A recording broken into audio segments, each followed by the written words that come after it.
สันแล้วล้างบาตรแล้วเตรียมตัวไปบวชพวกภิกษุใหม่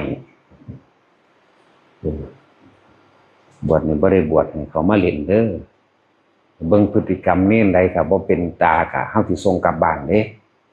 บ่ได้เอาเด้เอามานอนอยู่นอนกินขี้ข้านบ่ทำขอวัด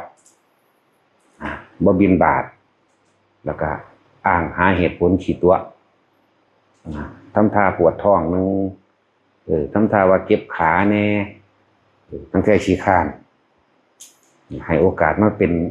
มานานแล้วนะแต่ว่าเป็นถ้าฝึกหัดอยู่นี่บ่ได้กลับบ้านพอเขาเอาคนมาฝึกแต่พอย่อมไม่ฝึกก้าวร้าวรังแกหมู่นี่ก็ให้เอากลับก้าวร้าวรังแกหมู่ข่มหมู่บ่ได้ให้อยู่เด้ก็เมื่อ5 เดือน 6 เดือนเข้าไปแล้วว่าอาจสามารถฝึกได้กลับไปอยู่ที่เดิมยังว่าเป็นสถานที่ฝึกตนฝึกคนให้เป็นพระฝึกคนให้ละให้เสียสละฝึกคนให้มีเมตตาให้หักกันให้ช่วยเหลือกันบ่ให้อิจฉาริษยากันฝึกคนให้ว่างจิตเป็นกลางบ่แม่นเอามานอนอยู่นอนกินขี้ข้านให้หมู่หาให้กินบ่แม่นเด้อยิ่งเป็นเน้นนี่ยิ่งต้องรับใช้พระโดยซ้ำไปจังสิผ่านอันนี้ให้พระรับใช้บ่แม่นบ่ถือนะทำทานั่นทำทานี่มันบ่เป็นดูปานนั้นดอกอันทำทาปวดหัวปวดขาบ่ทำวัดจังซี่โอ้ยมันบ่แม่นธรรมดาเป็นเน้นเฮาก็เคยเป็นเน้นมาพอแห้งเนาะ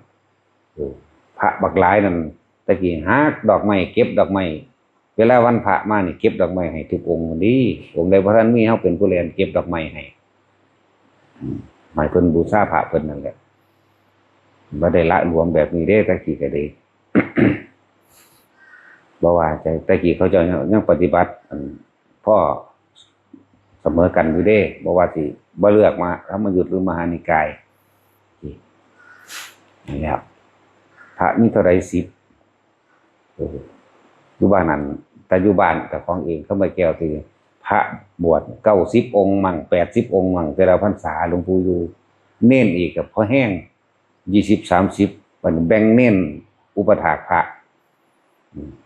ผู้นี้เอาเท่าใดองค์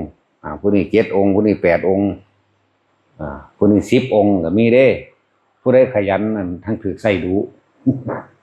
ธรรมดาบ่เก็บดอกไม้ให้แต่ละองค์เก็บมาหลายๆแล้วแบ่งใส่จานให้เพิ่นเป็นผู้ซ่าของเพิ่นจะเน้นที่นี่สิผ่านบ่ได้เด้ผ่านก็เมื่ออยู่เฮือนโดดประมาณว่าเฮาบ่เบิ่งเฮาก็เบิ่งอยู่พฤติกรรมนั่นว่าเป็นสถานที่ฝึกตัวเองพ่อแม่ผู้เอามาฝากไว้ก็หวังว่าลูกสิเปลี่ยนพฤติกรรมใหม่นั่นแหละก็หวังว่าสิมีใจอดทนมีใจเพียรมีใจพยายามลดมานะทิฏฐิอยู่กับพ่อกับแม่มันเอาแต่ใจสิมาอยู่นี่ให้เอาแต่ใจคือเก่าบ่ได้เด้แล้วว่าบอกไว้ก่อนถ้าเฮาเบิ่งแล้วบ่อาจสามารถฝึกได้ต่อไปผู้เป็นพ่อเป็นแม่ฟังไว้เด้อปู่ย่าตายายก็ตามเมื่อถูกส่งกลับก็ให้มารับเอาเด้อบ่ได้เลี้ยงคนขี้ข้านบ่เอาบ่เลี้ยงอย่างนั้นแหละนี่บอกไว้ เฮาเฮ็ดให้เบิดทุกอย่างแหละบ่ว่าสิส่งเรียนหนังสือเจ็บไข้ได้ป่วยก็ดูแลเป็นอย่างดีหม้องใดสะดวกสุดเป็นคลินิกหรือโรงพยาบาลผู้อำนวยการโรงพยาบาลเมืองอำนาจก็รัฐเพิ่นก็ให้ความดูแลเป็นพิเศษพร้อมเด้ว่าสิเป็นโรงเรียนใดก็สร้างเขาจะให้ความดูแลเป็นพิเศษเหมือนกันบ่ต้องไปโรงเรียนก็ได้แต่ว่าให้อ่านหนังสือให้ส่งการบ้านหรือกิจกรรมต่างๆส่งไปตามนั้นมันเฮ็ดน้ำดีปานนี้แหละยังบ่รู้จักอยู่ก็เอาคืนมาเฮ็ดเอาเอง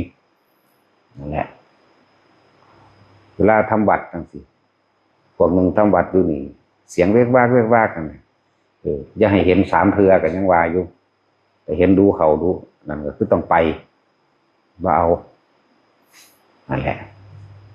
สาทำวัดทำนี่มันก็เลยแต่เฮาทั้งเช้าทั้งเย็นเด้เฮาทำเฉพาะยามมื้อแลงนึงพอตอนเช้าน่ะบางองค์ก็เพิ่นกับภาวนายาวภาวนาจนบิณฑบาตก็มีหรือบ่เป็นที่สะดวกตี 3เด้อตะกี้ตอนเช้าก็ทำวัดตี 3ตอนแลงก็ทำวัดตะกี้เฮาของเฮาเฮ็ดมัน6:30เวลานี่คือไว้มันบ่แม่นหม้องสิมาเล่นนั่นนะเวลาเล่นก็เล่นอยู่เด้ล่ะก็ปล่อยอยู่บ่ได้เข้มข้นปานนั้นบ่ได้เข้มข้นดอกแต่ว่าถ้ามันเลยเถิดก็คือบ่เอาแล้วก้าวแล้วบ่ฟังครูอาจารย์นะบ่ฟังครูบาอาจารย์ขี้คร้านเล่ห์เหลี่ยมบังคับรังแกข่มเหงหมู่มักหยอกหมู่นะซื่อๆคัดออกพวกนี้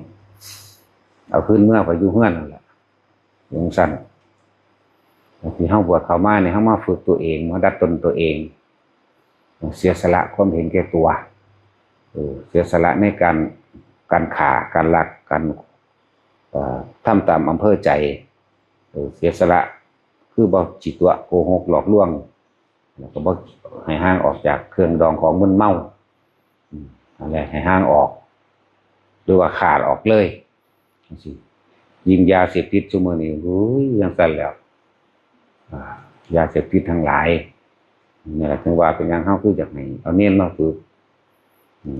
แต่มันผ่านช่วงวัยรุ่นช่วงใดช่วงหนึ่งไปจังซี่มันก็พอสิเข้าใจโลกหลายๆอย่างหรือบางคนก็บวชไปเลยนั่นแหละหลายอย่างคือดอก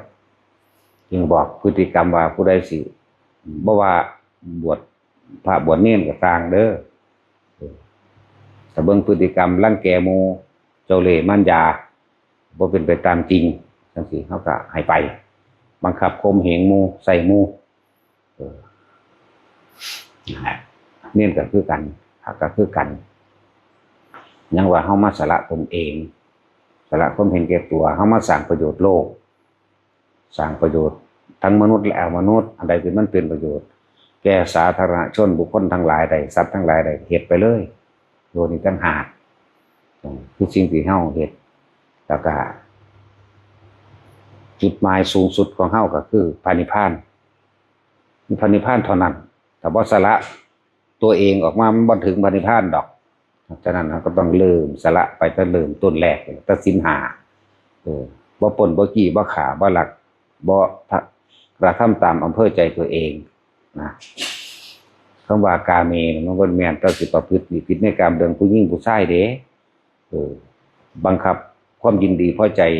ในรูปในรสในกลิ่นในเสียงที่มันมีฝังไว้ไปในสันดานเฮาเองพี่เด้แล้วก็บ่ให้ฉีดตัวเจ้าเล่ห์มันยาโกหกทำให้ผู้อื่นเสียชีวิตและทรัพย์สินตลอดทั้งคนและสัตว์พร้อมนี่สละตัวนี้แล้วก็ที่สำคัญก็คือให้เป็นคนมีสติบริบูรณ์ก็คืออย่าไปกินเหล้าเมายาสุราเมรยมัชฌัปปมาทฐานานเครื่องดองของมึนเมาทุกชนิดที่ทำให้เกิดการเสียสตินั่นนี่เด้หม่องสำคัญอันนึงถ้าบ่มีสติแล้วก็เสียเบิดเสียเบิดทั้ง5ทั้ง4ข้อต่อกันก็เสียทั้งเบิดซึ่งบอกว่าเอามาฝึกถ้าฝึกบ่ได้เฮาก็ส่งกลับล่ะพ่อ